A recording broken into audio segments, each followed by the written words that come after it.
Hello, everybody. Thank you so much for joining us, and welcome to the Environmental Law Institute's webinar held with the Digital Economy and Environmental Program, all about data centers and water usage. My name is Sarah Viken. I'm the Manager of Educational Programs here at ELI, and if you aren't familiar with the Environmental Law Institute, we are an internationally recognized, nonpartisan research, publishing, and education center working to strengthen environmental protection by improving law and governance worldwide. I want to take a moment to thank Tim, Sarah, Landon, and Oliver for taking some time out of their very, very busy schedules to spend with us today and share their expertise. Now I will go ahead and turn it right over to our wonderful moderator, Tim Mealy. Tim is the co-founder and advisor of the Network for the Digital Economy in the Environment. So thank you so much, Tim, and I'll turn it over to you.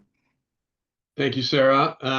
Very pleased to be here serving as moderator of the third in a series of webinars that the Digital Economy and Environment Program at ELI has conducted, focusing on the energy and, in this case, water impacts of data centers.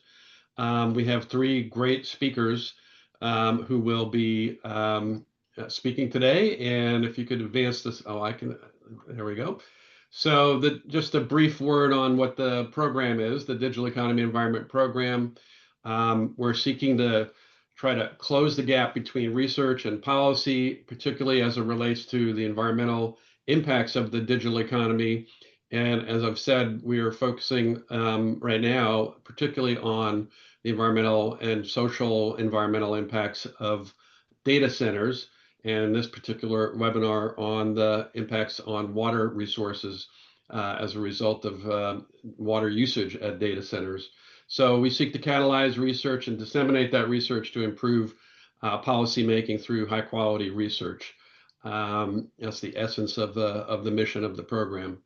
So we have today three speakers. We're going to start with Landon Marston, Associate Professor of Environmental and Water Resources and Engineering at Virginia Tech.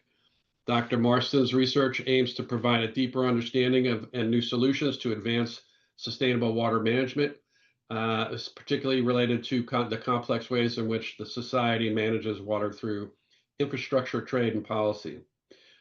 We've asked Dr. Langston to focus on a series of questions about how and why water centers consume water. Is there some kind of useful classification scheme that we can make use of as we try to grapple with these impacts on the environment through water use at data centers? How much water do data centers use, and how is that consumption of water distributed across the U.S.? And I'm hoping, as a theme that will emerge over the course of all three presentations, are there approaches to water use and conservation that are notable in terms of positive and negative sustainability attributes?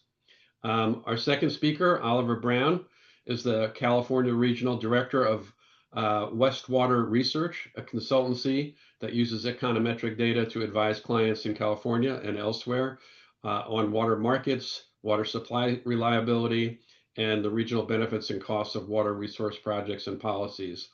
Dr. Brown will build upon Dr. Marston's presentation, and he will focus on what are the trends over time regarding water use at data centers, but in particular, how do data center owner operators acquire water rights or access to water, and how transparent is the process for acquiring water rights and water use contracts with municipal water suppliers.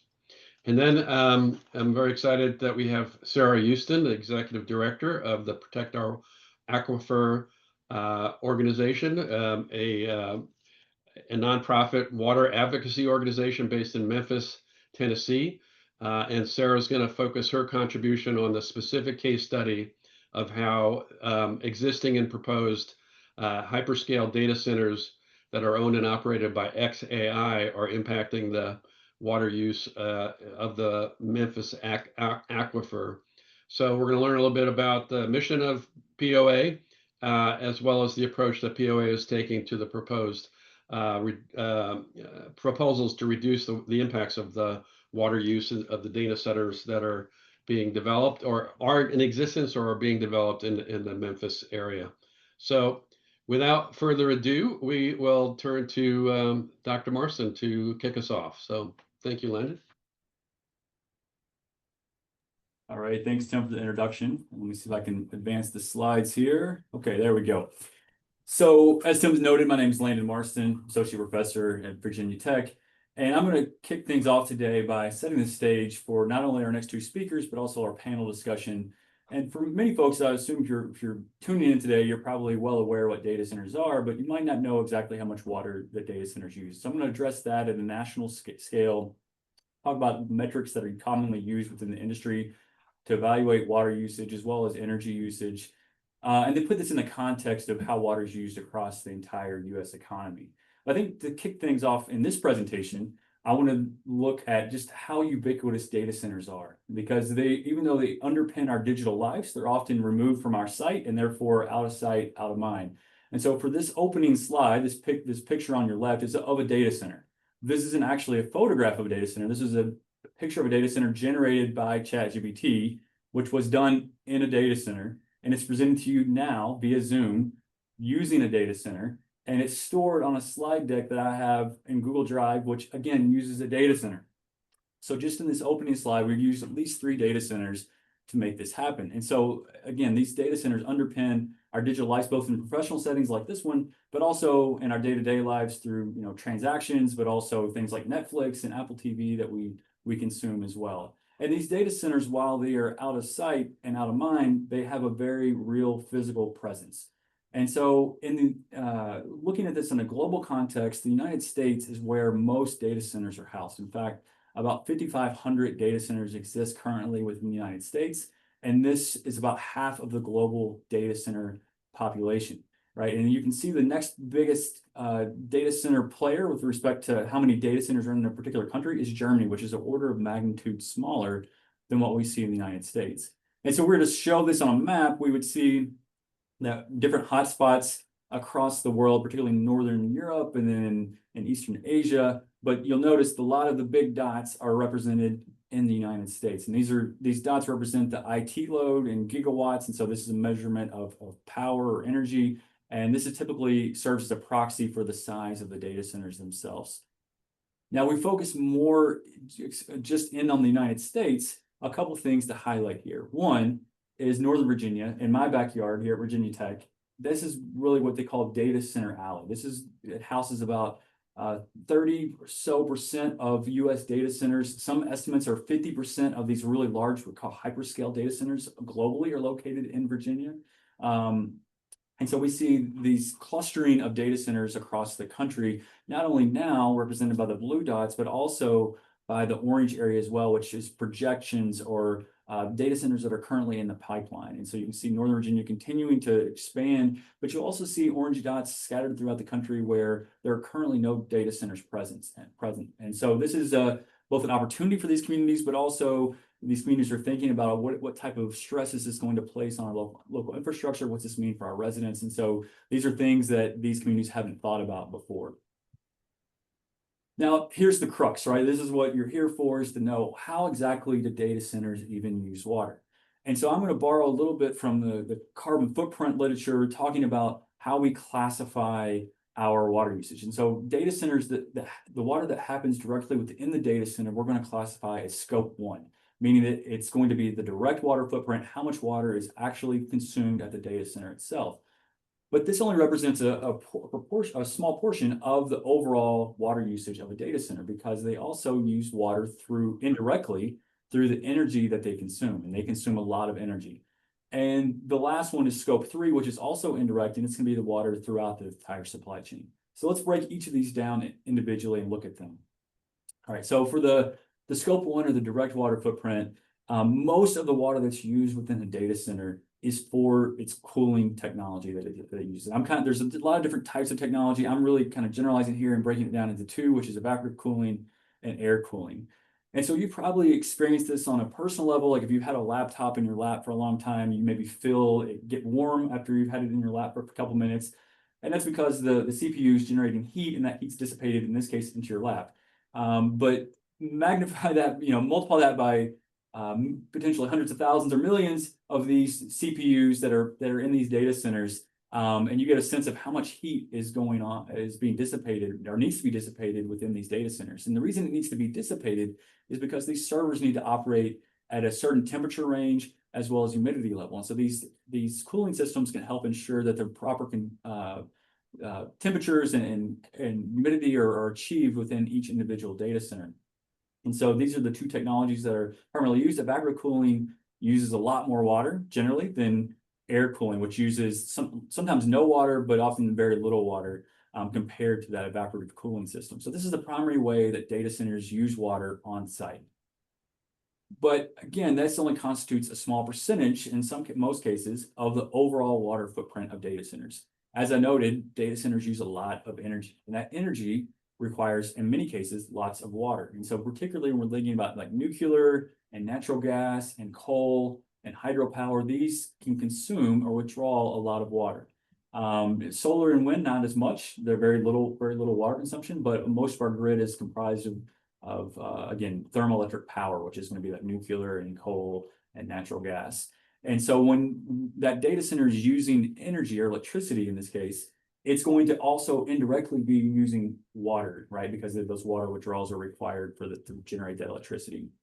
The third one is again through the supply chain. So I've seen different estimates. It's really hard to pin this down how much water is used through the entire supply chain to provide like the chips and the servers used within the data centers. Some have suggested it's negligible. Some have said maybe as high as 5 or 10%, but whatever the case, it's relatively small compared to the scope 1 and the scope 2 water footprints. And so if you're trying to reduce the water on site, you might be thinking, well, let's switch from these evaporative cooling systems, which have very high water usage, to these air cooling systems, which, as I noted earlier, have lower water usage. And if you're only concerned about on-site water usage, this is perhaps a good strategy. We've seen this implemented by some data centers in more desert regions. However, if you're thinking more about the total water usage that could be attributed to data center, there's some trade-offs involved here that make this calculation not as clear cut. And so common in the field is data center kind of sector is the way they evaluate or use the metrics they use to evaluate water use and energy is something called the power usage effectiveness, PUE, as well as the water usage effectiveness. So for PUE, this is simply the total power supplied to the data center divided by the power consumed by the IT equipment. So ideally, you'd like all of the power to go to the IT equipment. No cooling, no lighting, no other energy demands. It's all used for compute.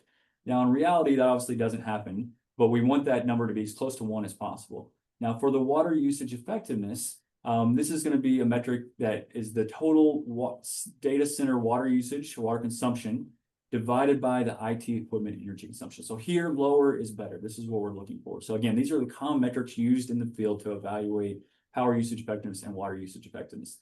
And if we were to use a air cooling system, it generally is going to have lower water usage, but higher energy. And if we're thinking about, again, in a local context, that might make sense, but thinking about it in a broader context and trying to preserve the underlying aquifer or lake or river, in many cases, they might be pulling from the same source. And so it could be the case that we are moving from a water-intensive evaporative cooling to the air cooling system, which generally uses less water, but because there's trade-offs there where it uses more energy, it could be that energy demand is ultimately going to lead to greater water consumption overall, if that makes sense, right? So these are trade-offs that really have to be evaluated on a case-by-case basis to understand not only the local conditions at the data center and what cooling technologies are being employed, but also the energy sources that these data centers are pulling from.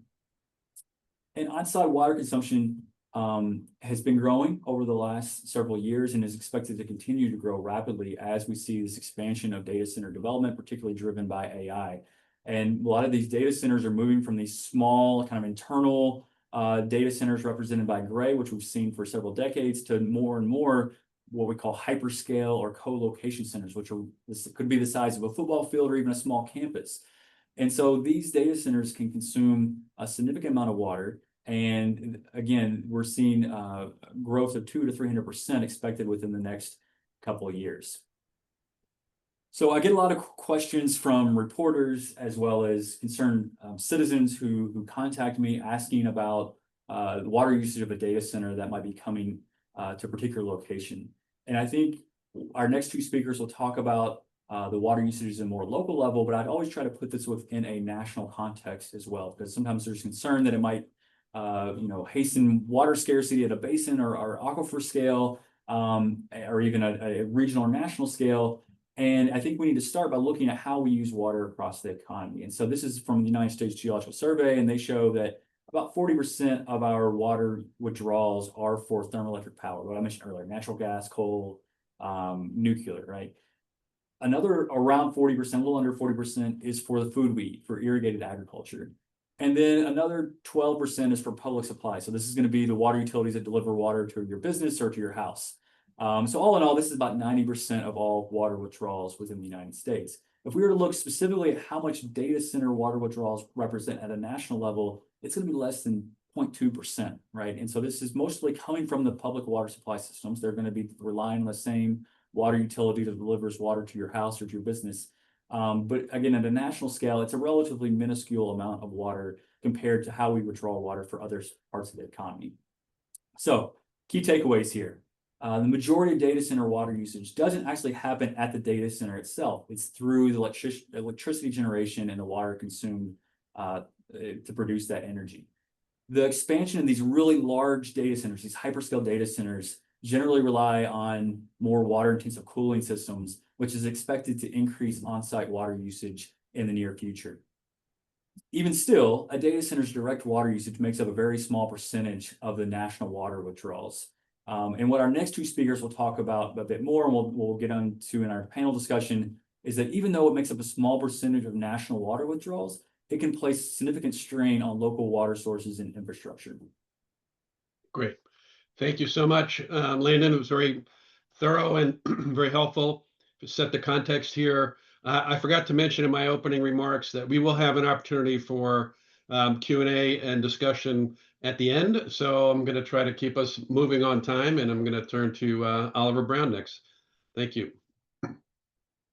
Hi, thanks for that introduction, Tim, and thank you for that presentation, Landon. So I guess I've already been introduced, but I'll say one difference maybe between my work and that of Sarah and Landon is that my work tends to focus on the Western United States, where there's kind of a different system of water rights, where water is treated more as a property right, in addition to kind of having the permitting issues around it. And so, a lot of the work that I do is helping clients who kind of, in the past have been mostly farmers or cities or kind of environmental groups trying to acquire, buy, sell, value water for environmental flows. And in the work I do, kind of more and more I have clients who are data center developers kind of trying to acquire and plan water for their data center projects.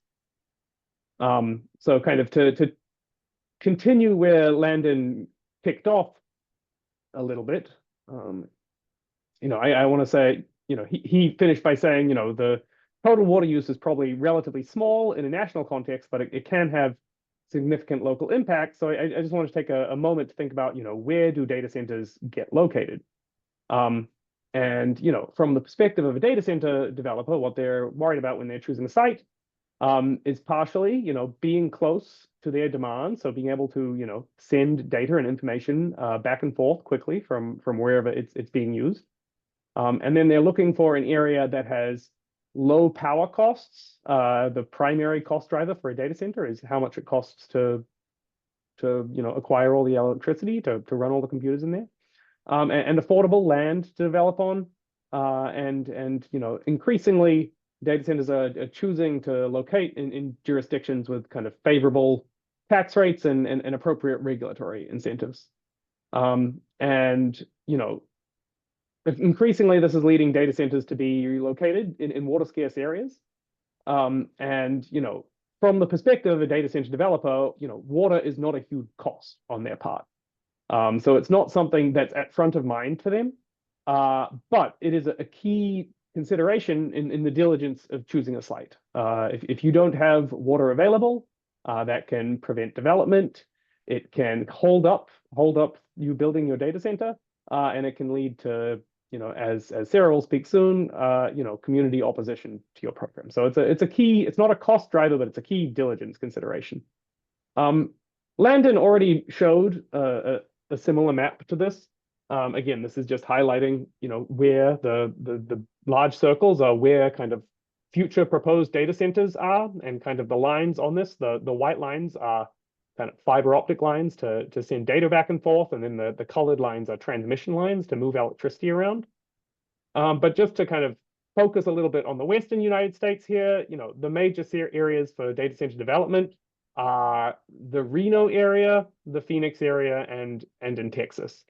And just thinking through what I was saying a moment ago, a lot of data centers are choosing to locate in the Reno and Phoenix area because of the proximity to California and the tech and demand hubs there.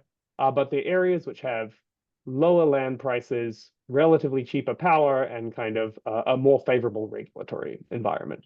At the same time, these are two of the drier and more water scarce parts of the country. So yeah, so a lot of the work we do is do for data centers is helping them think through how they can acquire water. And far and away, the most common way that data centers are acquiring water is they're partnering with a local municipality. So they're getting a connection with your local water supplier, who might also be supplying residents for residential and commercial and industrial purposes. And the reason why this is the most common way is because it's the municipal water supplier already has kind of the existing water rights and kind of infrastructure to convey and treat the water, and that makes it relatively straightforward for the developer. This is an arrangement that can be beneficial for both parties if done well.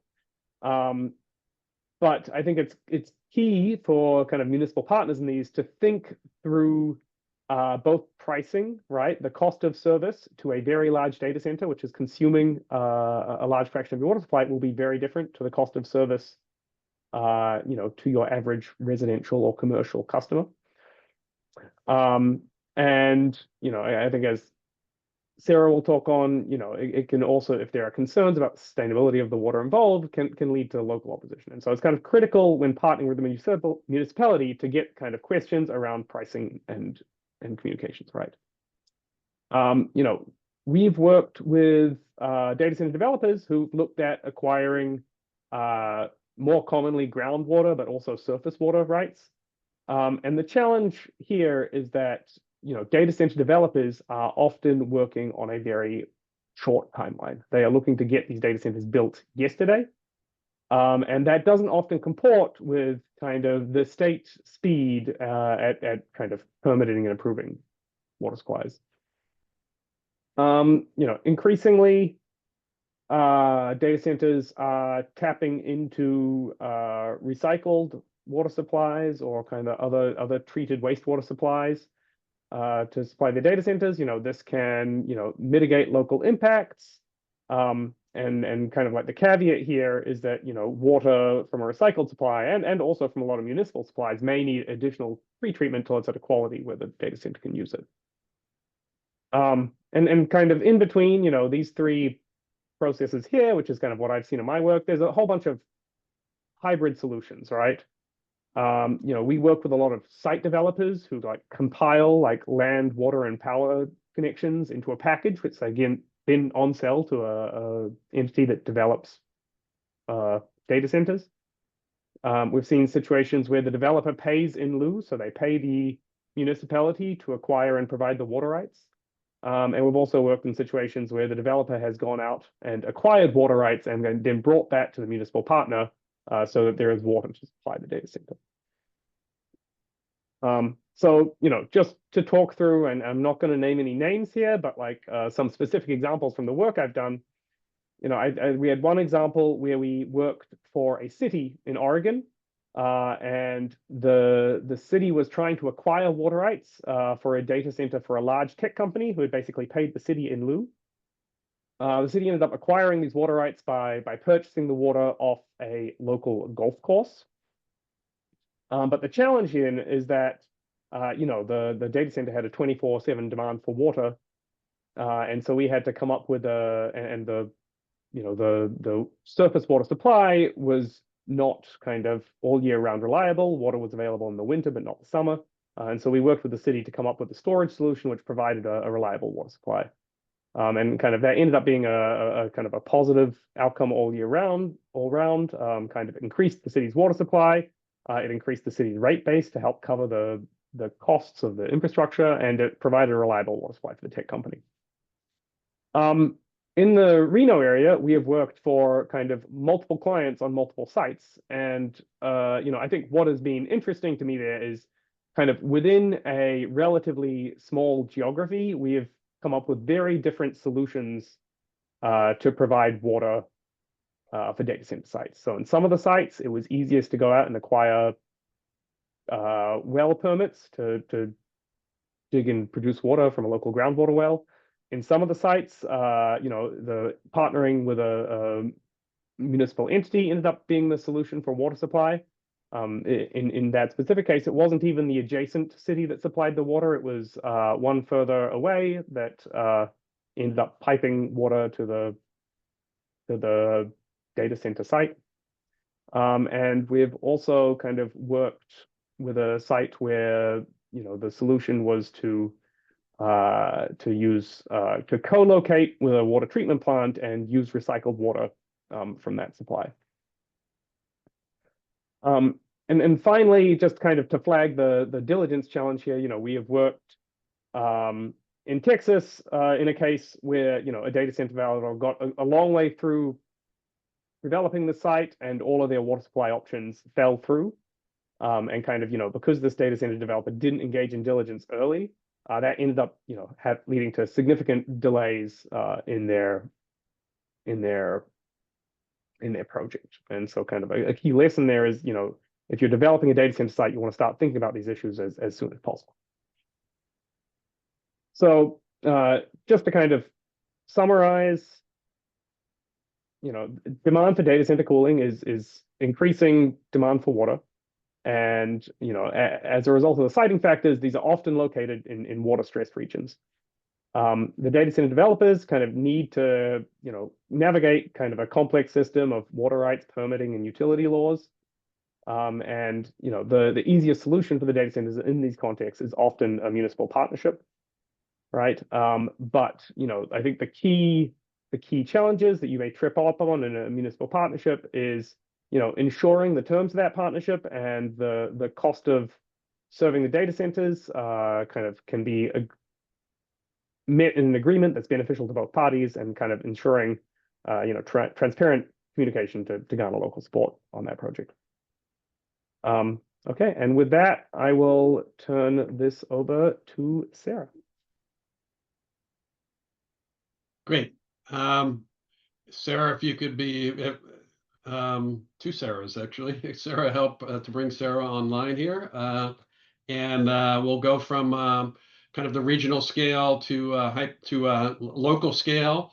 And there's great questions being posed. So Oliver and Landon, if you could start to try to respond to those questions in the Q&A, that'd be great. And we'll pick up on those after Sarah's presentation. So go ahead, please, Sarah. Awesome. Thank you, Tim. And thanks, Oliver and Landon, for laying a lot of good foundation. So I'm with Protect Our Aquifer out of Memphis, Tennessee. We are a 501c3 nonprofit, and our mission is all about protecting our drinking water source. So to give you a little lay of the land, we do rely on a sandy aquifer. The banks of Tennessee are on the Mississippi River, but we do not use that for any of our municipal drinking water, for our industrial or ag needs. It's all this big underground aquifer. And there's a shallow aquifer that's known to be relatively contaminated and polluted from a lot of legacy industrial activity. We've got this nice thick clay layer that's acting as a protective barrier from the drinking water supply, but there's known breaches in that clay layer that's actually allowed for this connection and contaminant potential.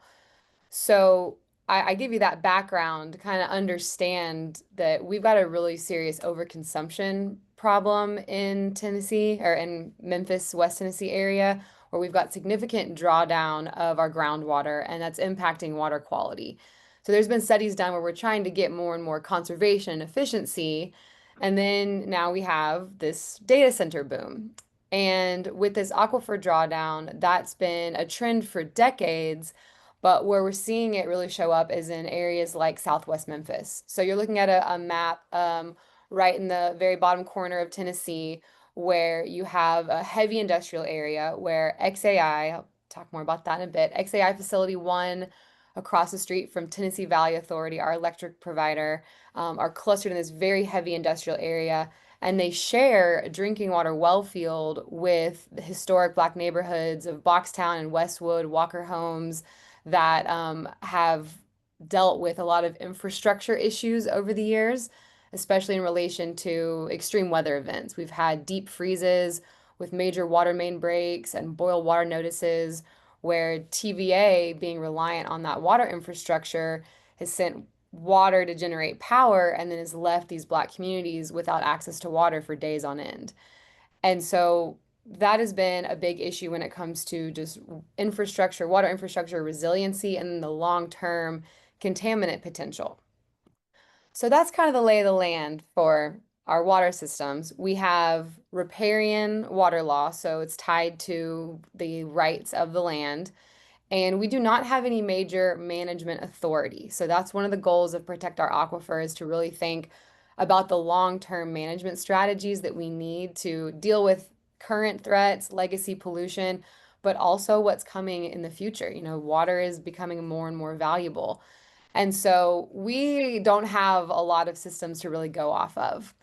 Now, XAI is Elon Musk's made massive hyperscale data centers, and it was originally announced in June of 2024.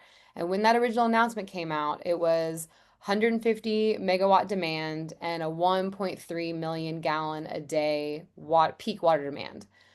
And in closed door conversations, we've finally heard was that the mayor said, don't drill a well because the local community will fight you. And they were correct.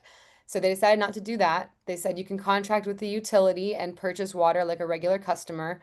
But they did mention they're trying to get a recycled wastewater facility up and running. And that's been a long-term goal of Protect Our Aquifer and really the neighborhoods around this area, specifically for TVA. So we talk about this energy water nexus. So that was, okay, 1 million gallons a day, we can deal with that, right? Well, in August of last year, Elon tweets that they want to double the facility. And that actually started happening.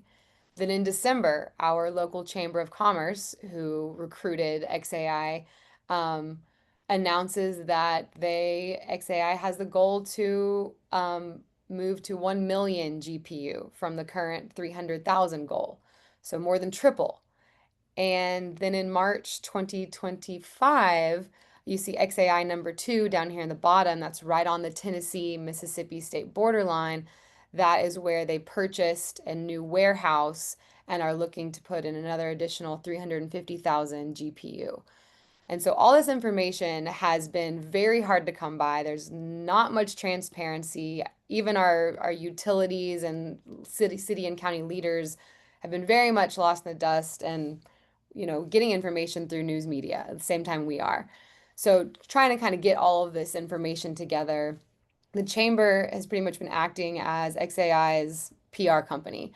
And they have now officially launched the Digital Delta Initiative, where they're trying to recruit more and more data centers.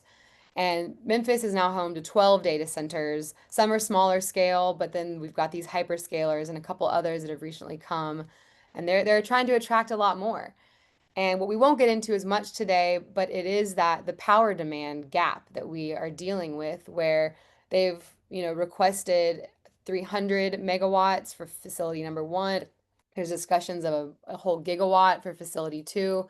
And that power demand gap right now is being made up with gas turbines, these trailer mounted generators that have major pollution emissions, major air emissions. And the water impact, water footprint for that's pretty small, but has been a huge issue for Boxtown and the residents in the area, especially when we have very heavy levels of smog and poor air quality pre-existing these turbines running.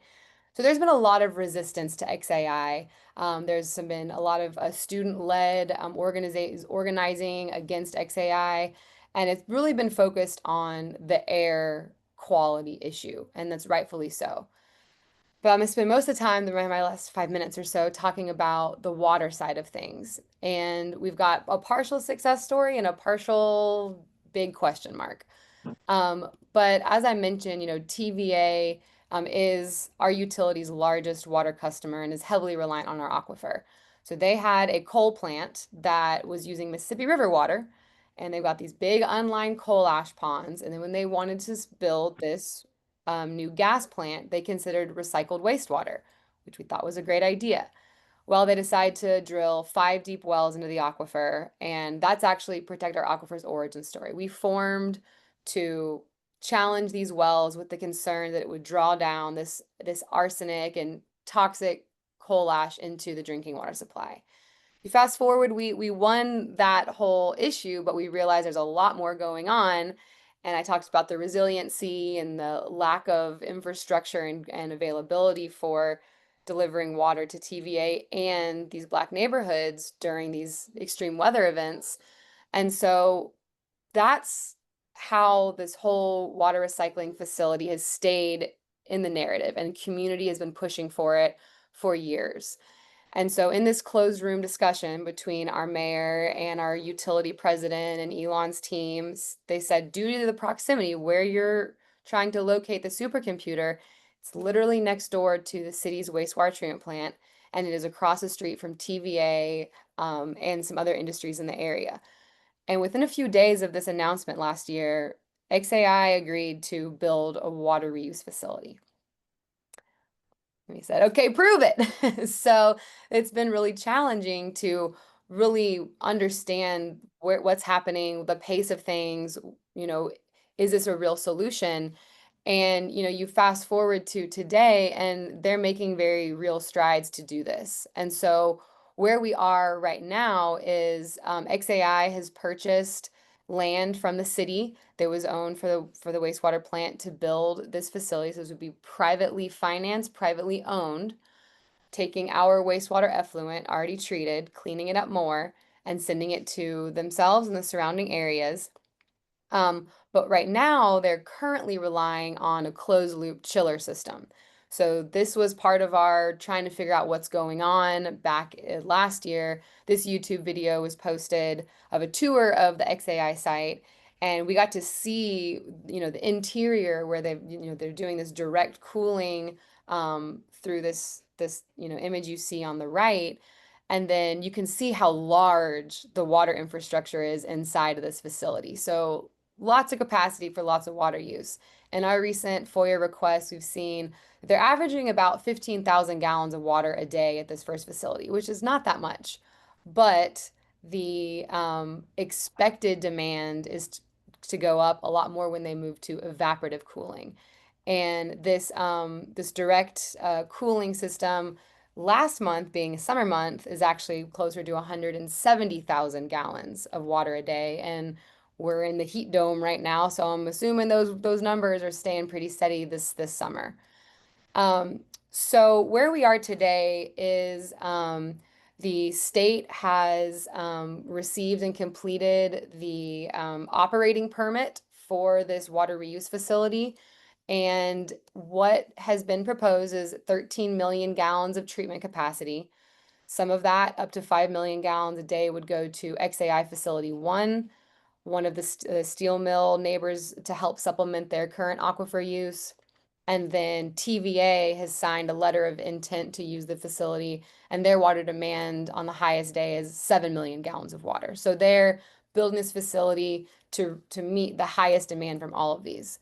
So that would really help out our water energy nexus with TVA being on board and the data center for number 1. The data center number 2, we are completely in the dark. We have no idea, but we do know this purple pipe would not reach all the way down there. So we're very much expecting aquifer impacts for XAI Facility 2. So just to close it out, what we've been doing is a lot of community education, like I said, cobbling together information. We've held comment writing workshops and requested public hearings for the operating permit, to give folks an understanding of what this is, how they can, what their concerns are. And this really could be a real net win for our drinking water supply and for the water infrastructure for Boxtown and Westwood, but that's for facility 1. XAI facility 2, we're very much expecting there to be aquifer impacts and withdrawals. So, the work continues. This is really just where we're at currently. I guarantee you in 2 weeks, things will have evolved. But where we're at is discussing as a community some ordinances that could have more of a local say in the recruitment and approval of data centers, looking at finding alternative water solutions, having some more public oversight in this. And then I've seen some things in the chat about geothermal, but again, alternative sources besides just drinking water source. And the aquifer formation potentially has the ability to be a heat sink and have some geothermal options in the future also. So those conversations are active right now, and we've got a whole new world ahead of us. But this could be a win for facility 1, but we know that there's a lot more to come when it comes to impacts locally on our water supply. Great, excellent. Sarah, if we could bring all the panelists back on screen, that'd be fantastic. There's got to be over 100 really great questions. I know the panelists have been trying to do their best to respond to some of them anyway, but it's impossible, right? So I don't know. I'm going to talk to my colleagues at ELI about the possibility of preserving those questions as well as the links in the chat. There has been some requests about that, some great links in the chat to resources. But I'm just wondering, before we turn to Mara, who's been curating the Q&A to pose some questions we might try to address, but what strikes any one of you about questions that have been posed that you think are really, there's a lot of overlap in those questions for sure. But Landon, I'm just wondering, you've been following them, I can tell. What kind of contribution would you like to make? I mean, there's transparency issues here that are being raised, the nexus, the water energy nexus, and the trade-offs, and how to think about those trade-offs, data related to those trade-offs, et cetera. Right. Landon, let me turn to you with whatever thoughts you want to share based on what we're seeing from your fellow panelists, what we're hearing from your fellow panelists, but also in the Q&A. Sure. Yeah, I've been trying to keep up the best I can, but they keep coming in. And so I started at the top and been working my way down. But I think I answered 2 and 20 more come up after that. So apologies if I can't get to your question. Let me talk about the transparency and data a bit. So I think both the panelists after me spoke a little bit about that. Some of the issues with getting data and trying to understand the water use. In many cases, and I speak more broadly beyond just data centers, we don't have a great sense of how much water is being used and where it's being used. And so those numbers I provided earlier from USGS are coming from typically model-it approaches. We don't have meters on every single water user, and those aren't reported up at a national level. And so generally we have to try to estimate those using models. In the case in data centers specifically, some states do require that individual large water users, and large is defined differently from state to state, anywhere from 10,000 gallons per day to 100,000 gallons per day is kind of that reporting threshold. And some sectors are not required to necessarily report. And so each state kind of handles their water rights separately and again, differently from one another. But what we see is that typically that threshold of 10,000 to 100,000 gallons per day applies to self-supplied water users. So what that means is perhaps a farmer who's pulling water out of a local river or an underlying aquifer and using that directly to irrigate their crop, for instance, or a manufacturing plant that's pulling water from an adjacent river and using that directly within their facilities. Those are the folks that have to report their water usage. However, data centers typically rely on the public water utility. And because of that, that water usage is kind of masked behind that public water supplier. So the public water supplier might have to report their overall water usage, but the individuals who are using water from that water utility, there's no reporting on that. So, you and I who are using water, that data can be easily aggregated by outside entities to understand how water is used by a water utility. And because of that, data centers sometimes is a little bit, we lack transparency in terms of how much water they're using. Now, some companies have begun to report their overall, global water footprint or global water usage. Some, like Google, have even gone a step further in reporting water withdrawals, water consumption, and return flows at individual facilities. And so I think that is certainly from as an academic, we love to have our hands on the data and try to understand how water is being used at a more granular level. But that's more of a rarity than it's more exception than the rule. Most data center operators don't release how much water is being used at each individual facility. Oliver touched a little bit on some ways that through permitting and stuff, you can sometimes get an understanding of how much water is being used. Sarah touched on that a little bit as well with XAI trying to get estimates of how much water is being used by these facilities. Sometimes FOIA requests can work, but not always. Sometimes there's holdups there. So all that to say, we have a lot of difficulties getting precise numbers on data center water usage in many cases because of this lack of transparency, lack of data. And the Google example is a voluntary effort on the part of Google, I take it. Yeah. It is, yeah. And a few years ago, there was some pushback. I think it was, Oliver, probably the case that you were looking at in Oregon, Yep. where Google has major data centers there and were reluctant to have that water usage released. And finally, after kind of a long court battle, they decided to release that. And now they've done that for their entire fleet of data centers. But again, that's more the exception than the rule. Okay. Oliver, you've been going through the Q&A as well. Any particular questions you want to try to address, or combination of questions that you want to try to address? And I'll ask you the same, Sarah. So if you want to take a quick look at the Q&A, in particular if it's directed at you, Sarah. But go ahead, Oliver. And I don't actually have a good sense of this. Perhaps Landon does more than me, but I think it was useful his breaking out what was the language you used, like sector 1 and sector 2 water use, right? Scope 1 and scope 2. And scope 1 and scope 2, yeah.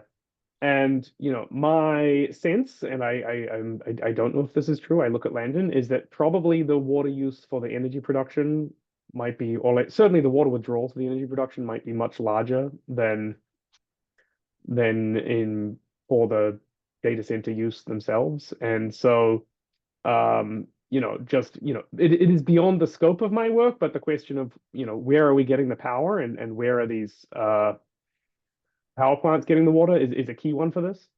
There's also a couple of questions about the water discharges from data centers. They will, depending on the cooling system, return warmer water to the environment, and depending on the waters they go into and the specific jurisdiction, that'll either require a federal or local state water discharge permit. Yeah, you're right. Data centers generally rely on water more indirectly through their energy consumption than they do directly. However, I will note there is a lot of variance there. There's some data centers that maybe use evaporative cooling, and then for energy source rely on primarily solar and wind, which use very little water. In that case, that data center might use more water directly. But painting with a broad brush, generally speaking, we found that most of the water consumption is going to be offsite indirectly through the energy sources. Sarah, any particular questions that you feel like you want to address? Sure, there's a couple.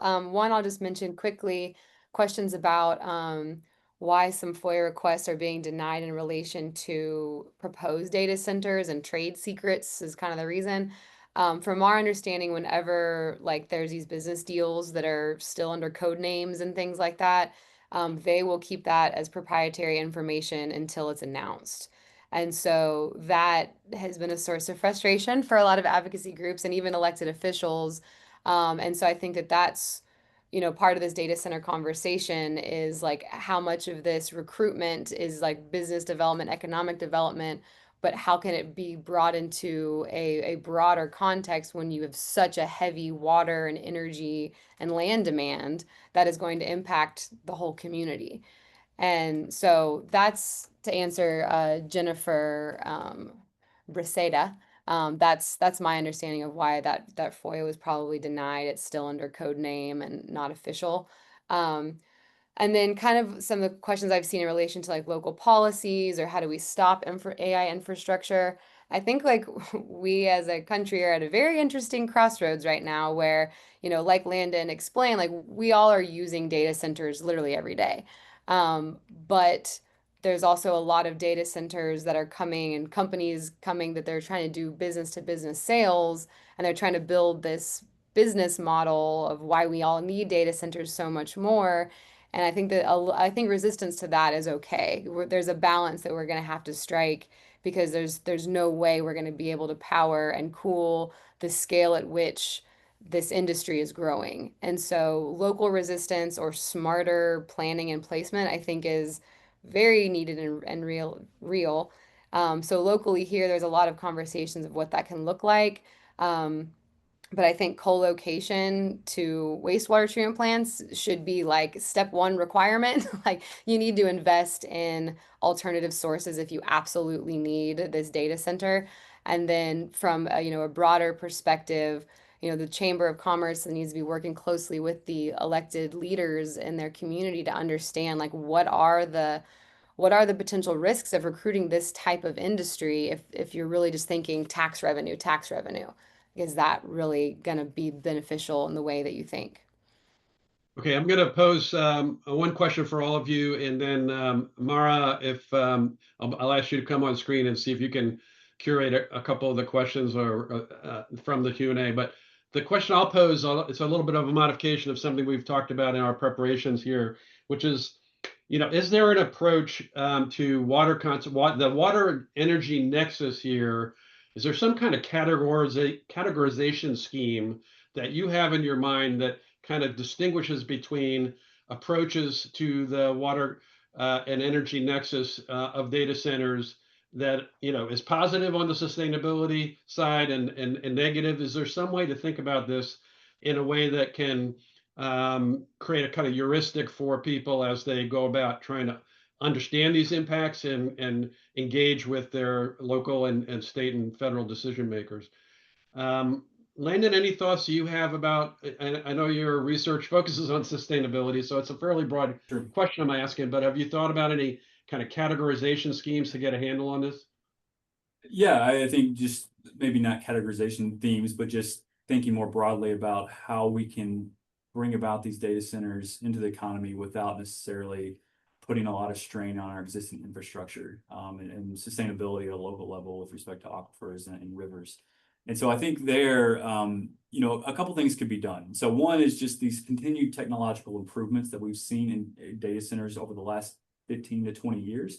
And so we've seen that I introduced two terms, the power usage effectiveness and the water usage effectiveness. Both of those, particularly the power usage effectiveness, have gone down significantly over the last 15 years. And that's because data centers have become much more efficient in terms of what technology they're using to cool their systems and making sure that they're not using excess energy for things that aren't directly powering the servers. And so that PUE has gone down from around 2 to, in some cases, for these hyperscale data centers, around 1.1, which means only 10% of that energy usage is for something other than the servers. And so this is going to continue to be the case, or expected to be the case, going into the future, because we're seeing this shift in the industry from these local kind of internal data centers, which are generally less efficient, to these hyperscale data centers, which you typically see more economies of scale. Now, the flip side of that, when you see these hyperscale data centers, they often put a lot of local strain on existing local infrastructure. And so we're thinking about the electricity grid and the water distribution network and the treatment plants.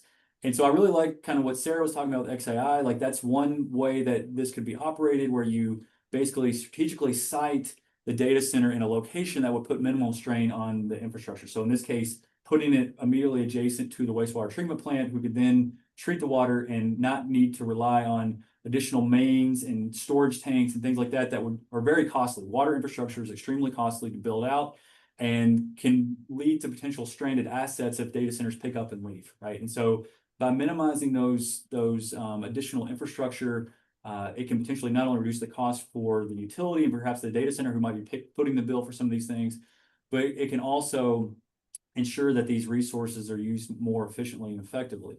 I think beyond that, just thinking, I think I saw one comment in the Q&A talking about, is there more recent data on water usage in the United States? The answer is yes, there is, but it's not for the entire economy. It only includes thermoelectric power, irrigation, and public supply, which again constitutes 90% of withdrawals, but it doesn't include some of the other sectors. And so What we've seen, the reason I bring that up is because what we've seen over the last several decades is a decline in overall water usage across the economy, because we're seeing improved efficiencies in irrigation, in power production, in public supply systems over the last several decades, and we're starting to see some of the fruits of that. And so in some cases, particularly in the public water supply systems, for cities that perhaps might have additional capacity because they maybe planned out their infrastructure development, which sometimes needs to be done decades in advance for a certain demand.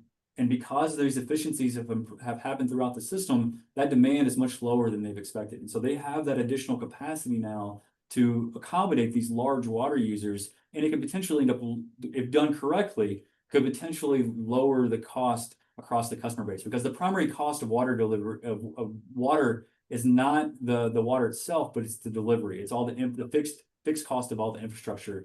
And so if you're able to distribute those across a greater number of users, then obviously it's going to lower the cost across the board. And so thinking about, where we might have additional capacity within our system, shrinking cities, especially in rural areas where they might have excess capacity because of the decrease in population, that might be a smart play. But on the flip side of that, you have some utilities where data centers come in and they might constitute 10, 20, 30%, maybe more of the total water demand of that facility. So I was looking recently at the county level data from USGS showing for public water supply systems.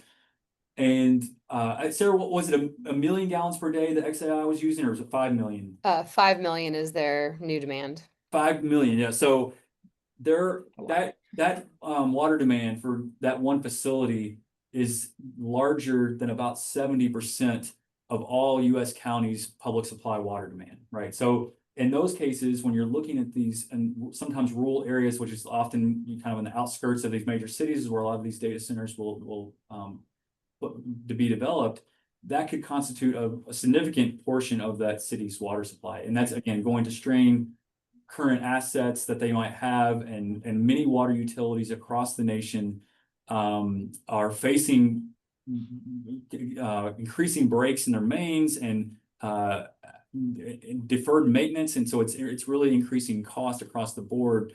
And then you had this new cost of having to bring in this huge water user that can certainly present problems as well. Okay, we're running out of time here. Go ahead. Can I just jump on to the end of Landon's comment there, and just say utilities across the country, have this big investment deficit, right? Where they need to pay for their aging water conveyance and distribution infrastructure in the ground. And I think that's where, if you can get the pricing right, and if you can get the agreement right with a data center developer, they can help pay for some of the cost of that. I think the big challenge for data center developers is where are they going to find the energy? Energy is a big challenge for these developing data centers. So long as these data centers are located and permitted thoughtfully, I think the water supply challenge is surmountable. Okay. Sarah, any closing thoughts from your vantage point, particularly as it relates to sustainability factors and how to balance them, given your experience? Yeah, I think one irk I guess I have is just there's never a conversation around conservation. And so it's like, how are we really thinking about like reducing energy and water demand, in greater ways? But when it comes to the power demand of data centers, we haven't heard a lot about renewables, and renewables need to be a huge part of the mix in this, especially as we're talking about bringing online old coal plants and like the opposite direction that we were talking about just a mere, 6 months ago. And so, how do we keep that in the conversation? And when it comes to TVA, we have some pretty restrictive net metering and lack of utility scale growth in renewables. I think there needs to be some serious policy changes for TVA to allow more local generation, more renewable generation, and really think about diversity in our energy portfolio and not just be thinking about these fossil fuels being the answer to everything, because that has a huge water footprint. Great. Well, we had tremendous interest in this, and for good reason. And I think we've scratched the surface a bit here, but hopefully deep enough to get some useful information shared. we'll do our best to try to respond to questions that did not get addressed here. And hopefully the panelists will be able to continue to make some contributions to the dialogue that we've started here. But I want to thank everyone for joining us today. And we look forward to having another webinar on a similar topic in the near future. Sarah, anything else you want to say by way of closing? Yeah, thank you all so much. Echoing Tim. Thank you, Tim. Thank you, Sarah. Thank you, Landon. Thank you, Oliver. Thank you, everybody, for joining us. We only had an hour and we covered a lot of ground. We have like more than 50 questions we didn't get to, but I think we did a lot. You guys did double duty, so we'll try to get more questions answered. And if you couldn't attend the full webinar, you want to go back and refer to any of the resources, we'll be posting this recording publicly for everyone, probably within the next day or two. It'll be on our YouTube channel, it'll be on the NDE website, and it'll be on ELI's website as well. To gain access to recordings of all ELI programs, as well as our other leading publications, resources, networking opportunities, and more, consider joining us as a member. More information is available at eli.org, and definitely be on the lookout for more data center programming. Thank you, panelists, and thank you, participants. Thanks, everyone. Thanks all. See you later. Thanks, everyone.